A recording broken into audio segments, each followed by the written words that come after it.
Welcome to the Salmon Runs YouTube. Enjoy the video. You begin by confirming your Android version and model so you use the right steps.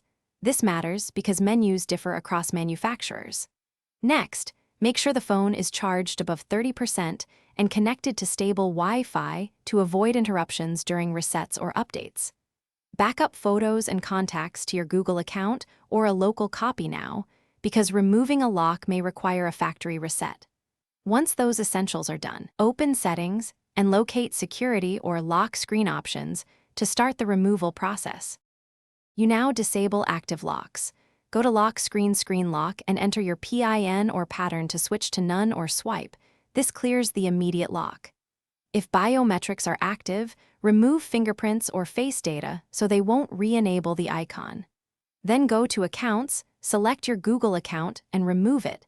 This prevents factory reset protection from blocking future access. Also check Smart Lock and Trusted Devices or Places, and turn them off so the lock icon won't reappear due to automatic trusted unlocking. Once you've removed locks and accounts, restart the device and verify the lock icon is gone. This flushes cached indicators. If it persists, perform a factory reset from Settings System Reset Options. This clears residual security flags, but only after confirming your backup. If the icon still appears after reset, the issue may be firmware or carrier-related. Consider flashing the stock firmware using the manufacturer's tool or contact manufacturer support for a guided solution.